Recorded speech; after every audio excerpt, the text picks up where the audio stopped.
And we're on. Good morning, good afternoon, good evening, wherever you are. Welcome to Dumb SEO Questions, episode 2006, I hope. I think it is, if I can find it. All right, we meet here each week to answer the questions asked on the SEO Questions community on Google+, on YouTube, sorry, on Facebook, at Dumb SEO Questions, and on Twitter at Dumb SEO QS. All right, with us tonight we have David Rosam, the oldest man in the world, also an SEO for that length of time. David has been copywriting for 300 years and an SEO for at least the last 10, I think. David can be found at writingforseo.org. Edwin Yonk is an on-page SEO specialist. He's CEO of IDEST in the Netherlands, and you can find Edwin at idesthost.nl. Tim Capper is a conversion rate optimization specialist. He's proud to call himself an SEO. He operates from Corby in the about 100 miles, is that 100 miles north of London, around about that? Maybe not. And Tim is also a Google top contributor on the Google My Business community. You can find Tim at onlineownership.com. All right, our first question tonight, I'll just click a couple of buttons. And the first question is from Lokesh Galov, titled "No page in the Google Search Console indexed list." Lokesh said the Google Webmaster Code successfully verified, but it doesn't show a page in the index list. But not showing in Webmaster Tools. Any reason?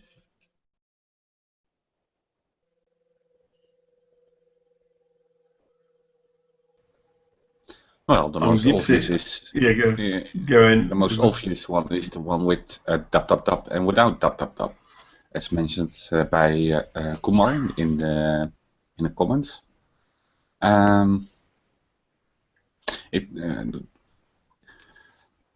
If it is a news site, maybe you have to wait a couple of days before data is being populated in the Google Webmaster Console. What I would do is submit a sitemap and see what happens. Mm-hmm. Thank you, Edwin.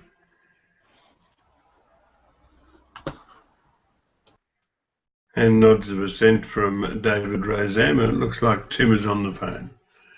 All right, Lokesh, that's your lot for the night. If we've helped you, please consider helping us to do a better job by sharing your experience with others.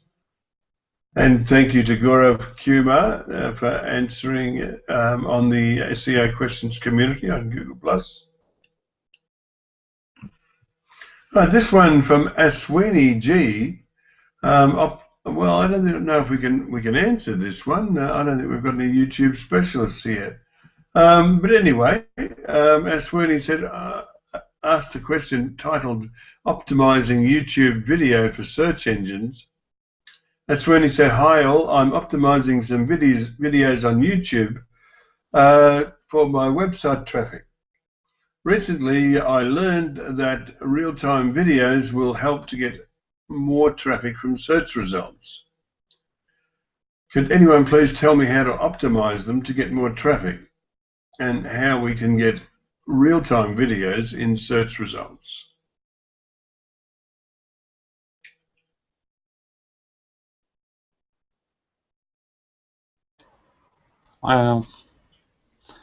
Yeah, I'm a little bit struggling with the real-time video. This is real time or almost real time, right? Does he mean broadcasting or? I see. Yeah, I guess it is streaming, isn't it?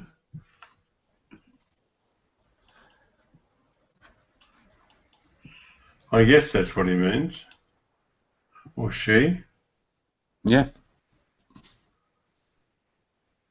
And I think that is quite hard for Google to do, right? To get the video that is now live streamed in the search results. Well, also, what are they going to analyze it on? Because without a caption list, there's no text for Google to analyze. That's true, indeed. Well, you still can do something with the schema.org on YouTube, I think. We're now live, right? So we can check Yeah. their schema.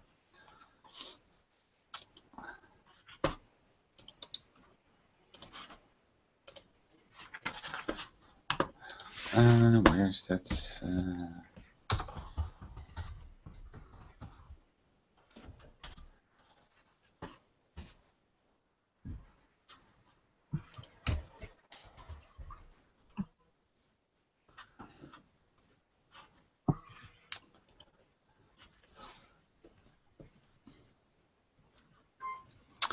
So for the schema, YouTube uses the name, which is I think the title. For the description, it's also pulled.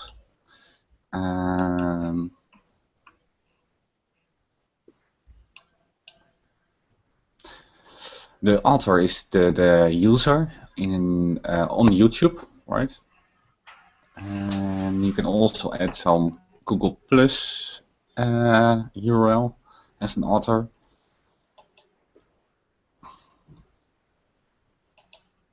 So yeah, there are a couple of things you can do with a live event on YouTube, Yeah. but I think it's quite limited, right?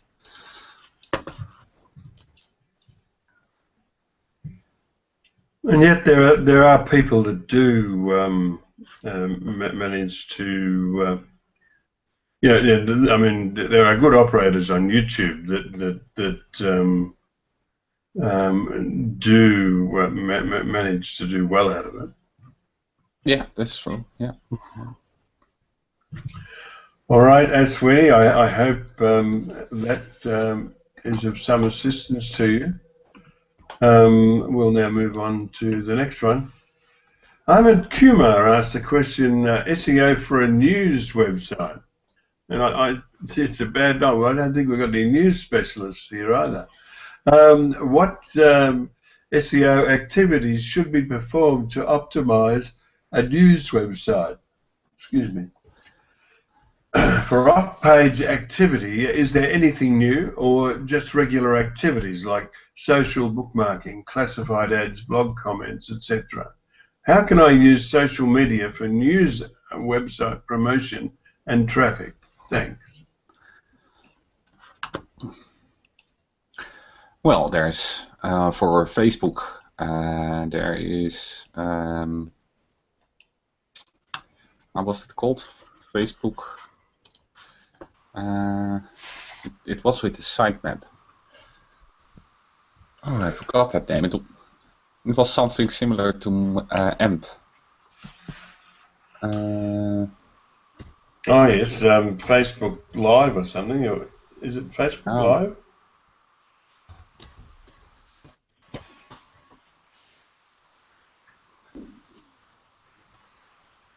Instant articles. That's the one. Yep, I just read it today too. Google's also rolling. Google's also rolling that out. That instant search, instant articles in search, also into business pages. I don't know if it's going to be in brand pages, but yeah. So they're going to be rolling that instant stuff out also. I think it was announced yesterday on Search Engine Journal or something like that. Cool, so that Tim. could be yeah, there could certainly be access for that now also via Google and Google Plus, obviously.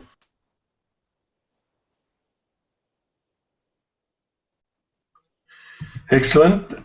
Okay, guys, I'll tweet that and we'll go to the next. Only 5 questions tonight and no news items. Greg Christen asks a question titled Site Links title. Greg said, for site links in Google and Bing search, do they use the title tag H1 tag URL slug or something else when they show a headline?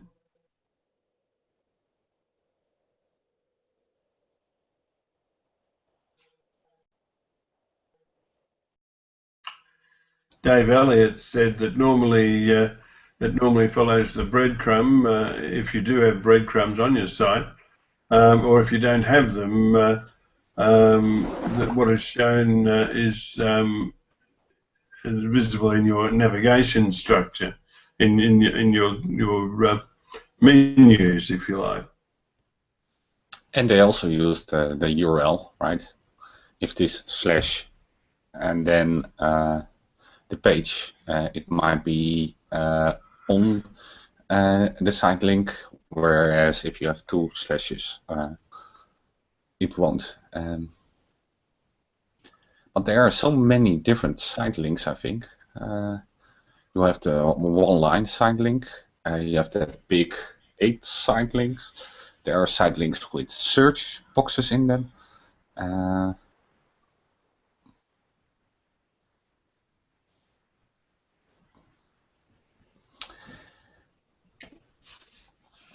So what the headline will be, that differs because Google also turnkets those site links, right? If the page is, for example, called Contact Us and About Us, then they might choose Contact Us or only About Us, and they won't show Contact Us and About Us.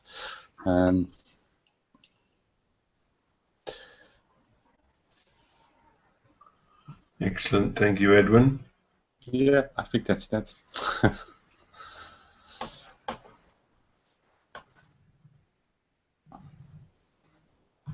Okay. By the way, thanks to Dave Elliott for his phenomenal work that he does through the week, answering questions on the SEO Questions community on Google+.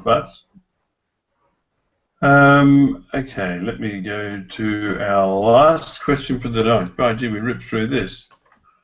Malakajuna S has an interesting question. It was answered by Suraj Gadagay, and he said, to be honest, there are no fixed hours.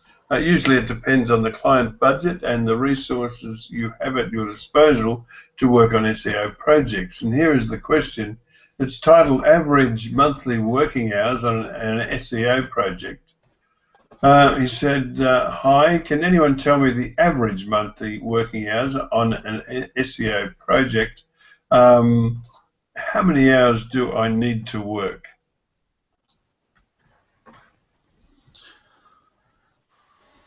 Well, I think so. The biggest thing here is the budget, just like Suraj has said.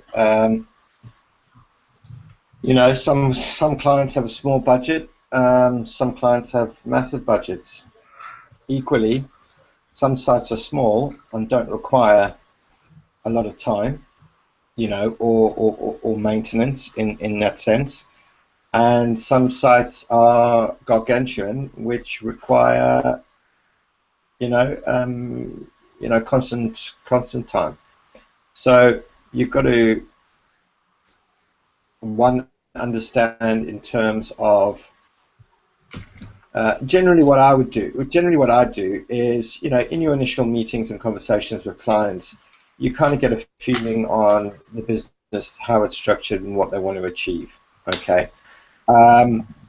If it's, obviously you know what the site is, and depending on what they want to achieve, I would, I sometimes give kind of two options. One, obviously, what I kind of think their budget may be, based upon X amount of time spent on it and what I'm able to achieve, or what do I expect to achieve. And then, something slightly larger, where there would be more time, obviously a larger budget. And so you get a feel, obviously, in your initial interactions with the client and the site, you kind of get a feel on what you're going to need and what you can achieve. And then you obviously put the proposal to them. You can always at any other point go back and say, during the thing, and I've done many times when the scope of something has changed, where a client has bought a new hotel, and then they obviously want that working on, or that integrating within the site. Well, that's another, that's another entire property, etc. And then you go back to them and say, look, that to manage this within the budget, we're going to need an additional X amount of hours, on a monthly basis, to get this one working. And yeah, so you need to kind of see what the site is, and obviously get a feel for the client and what their budgets are. But ultimately, at the end of the day, it's all going to boil down to budget, really. Yep. Anybody else? That's our last question. Last time to get a word in this week. Okay, I'll put a word in. Yeah, I also find with some clients it's if you can explain to them exactly why it requires these actions and how long it's going to take in order to deliver something like their goals for the site. Are they a client who wants to achieve a lot within 4 months, or are they looking over 12 months? And there's always the balance between how quickly they want to achieve something and how deep their pockets are. And I find that's a balance that often has to be struck.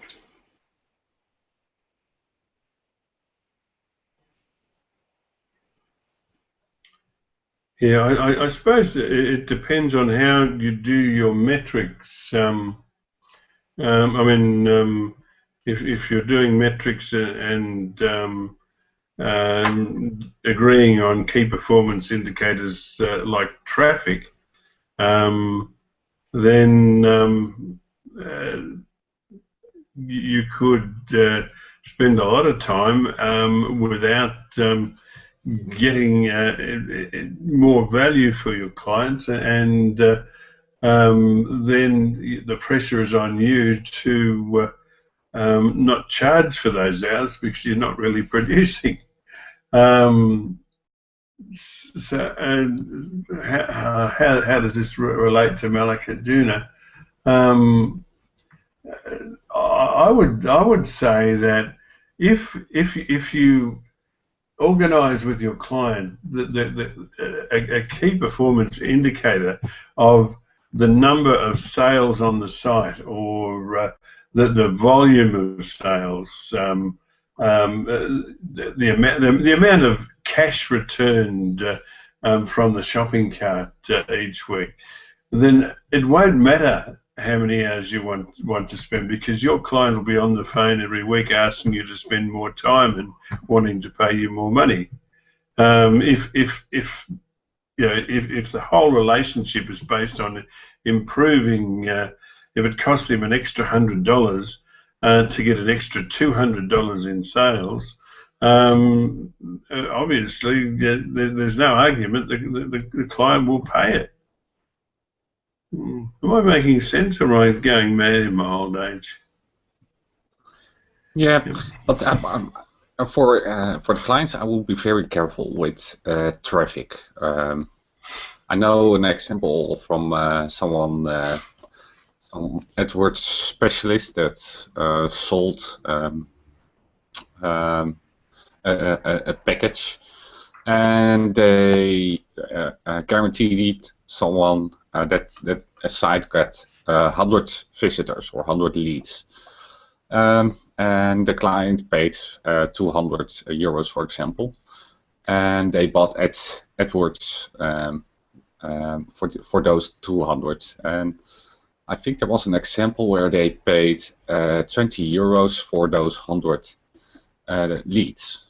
So then you're not going to get your money, right? So you need to be careful with looking only at traffic or only at sales, or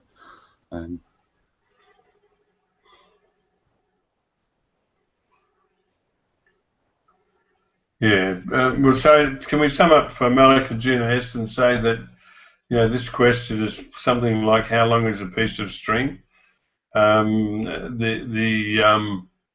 It will vary from client to client, and it depends on your budget. I mean, if you want to pay yourself $50 an hour or $100 an hour, and the client's only got $500 to spend, well, your monthly budget is at the lower rate 10 hours a month.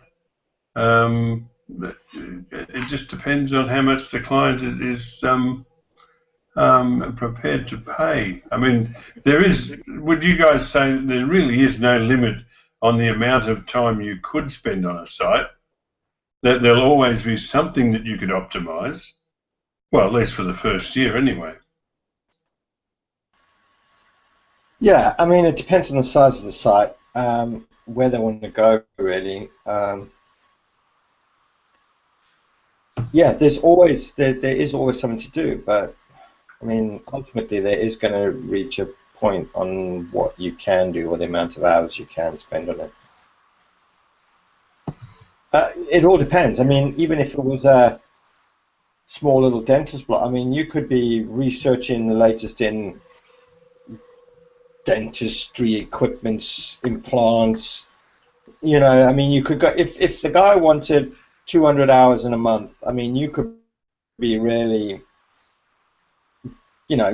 diving in deep. You could be going mental, but in most case scenarios, they're not going to have that kind of budget for a small site. But if it's a massive multinational 50,000 product e-commerce site, yeah, they probably have that kind of budget, and you could, yeah.